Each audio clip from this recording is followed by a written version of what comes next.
जय हिंद दोस्तों सुदूर संवेदन से रिलेटेड ये हमारा फोर्थ लेक्चर का पार्ट सी है, जिसमें हम सुदूर संवेदी उपग्रहों के प्रकारों पर चर्चा करेंगे। दोस्तों, यदि आपने हमारे चैनल को सब्सक्राइब नहीं किया है तो सब्सक्राइब बटन पर क्लिक कर हमारे चैनल को सब्सक्राइब करें, ताकि आपको प्री और मेन से रिलेटेड जो वीडियोज़ हैं उनकी अपडेट मिलती रहे। इस वीडियो की जो PDF फाइल है वो आप हमारे टेलीग्राम ग्रुप से डाउनलोड कर सकते हैं। टेलीग्राम ग्रुप की जो लिंक है वो वीडियो की डिस्क्रिप्शन में दी गई है। चलिए आगे बढ़ते हैं हम। तो सुदूर संवेदी उपग्रह के प्रकार।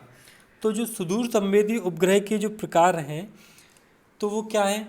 तो सुदूर संवेदी जो उपग्रह हैं उनमें जो सेंसर यूज़ होता है, यानी कि जो संवेदक यूज़ होता है, उसके आधार पर इन्हें दो प्रकारों में बांटा जा सकता है। पहला तो निष्क्रिय और दूसरा होता है सक्रिय।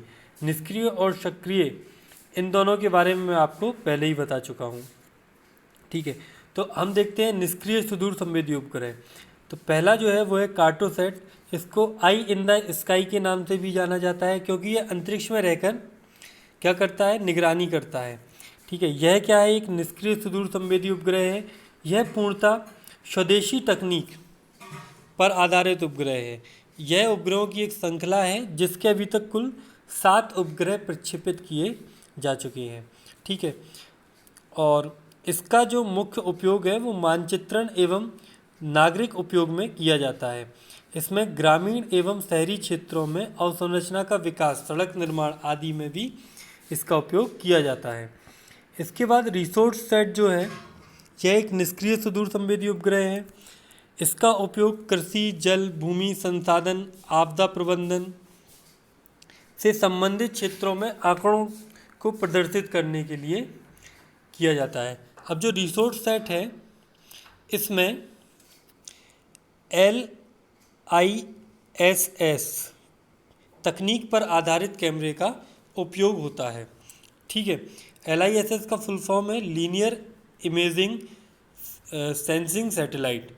ठीक है, इसके बाद हम देखते हैं ओशन सेट। तो यह भी एक निष्क्रिय सुदूर संवेदी उपग्रह है। इसका उपयोग समुद्री अध्ययन का, हम कह सकते हैं कि समुद्री अध्ययन में होता है, यानी कि समुद्र के जो आसपास का क्षेत्र है वहाँ का तापमान, जलवाष्प की मात्रा, ठीक है, सागर की गहराई हो गया, और सागर में जो परिस्थिति तंत्र है उसका पता लगाने में भी किया जाता है। ठीक है, इसके बाद हम देखते हैं स्कैट सेट। यह उपग्रह ओशन सेट तकनीक पर आधारित है। यह भी एक निष्क्रिय सुदूर संवेदी उपग्रह है जिसका उपयोग काय में करते हैं? हम मौसम का जो पूर्वानुमान है कि मौसम किस जगह कैसा होगा और चक्रवात का पता लगाने में करते हैं। ठीक है, इसके बाद हम देखते हैं सक्रिय सुदूर संवेदी उपग्रह। तो रीसेट, यानी कि इसका पूरा नाम है रेडार इमेजिंग सैटेलाइट। ठीक है, इसका उपयोग काय में होता है? मुख्य रूप से खरीफ की फसलों के मूल्यांकन में होता है। ठीक है, बाढ़, क्षति का मूल्यांकन तथा आपदा प्रबंधन जैसे कार्यों के लिए भी इसका उपयोग होता है। इसके द्वारा समीपवर्ती क्षेत्रों की निगरानी भी की जाती है। अब इसके बाद हम देखते हैं मेगाट्रॉपिक्स। यह भी एक सक्रिय सुदूर संवेदी उपग्रह है जो भारत और फ्रांस की संयुक्त मिशन है।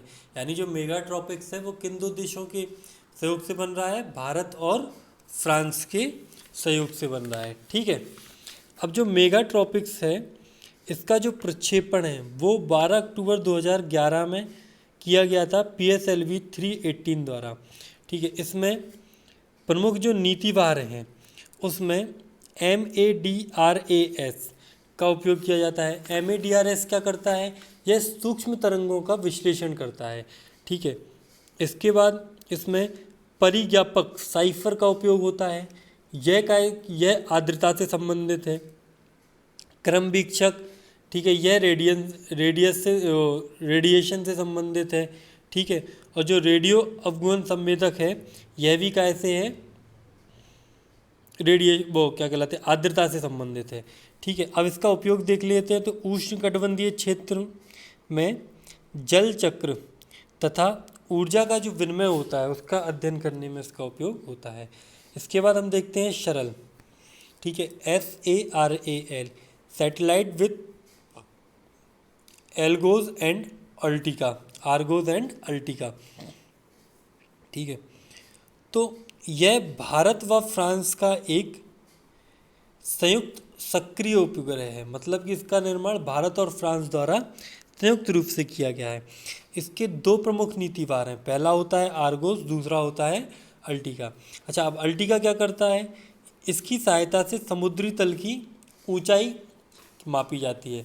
होता क्या है कि अल्टिका में के ए बैंड अल्टीमीटर का उपयोग किया जाता है, ठीक है, जो ऊंचाई नापने में सहायक होता है। और जो आर्गोस है, यह समुद्री सतह से विभिन्न प्रकार के आंकड़ों को प्राप्त करता है। उपयोग समुद्र के अध्ययन में, समुद्र के अध्ययन से संबंधित वही है, परिस्थितिकी हो गया, गहराई हो गया आदि के बारे में जानना, ठीक है। साथ ही तटीय क्षेत्रों में निगरानी तथा आपदा प्रबंधन में भी इसका उपयोग किया जाता है।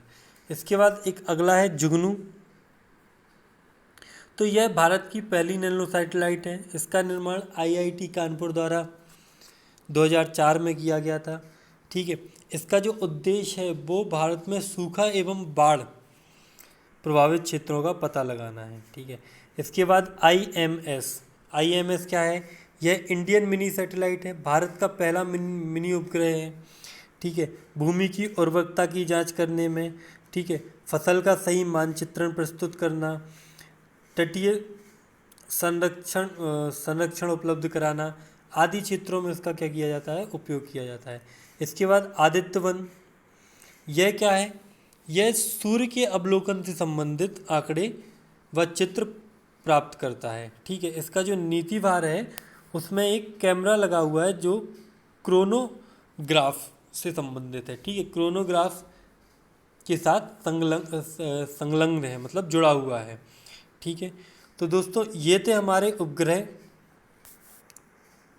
तो इसी के साथ हमारा ये टॉपिक ख़त्म होता हुआ, कल से हम GIS के बारे में पढ़ेंगे। आज के इस वीडियो में इतना ही। Thank you.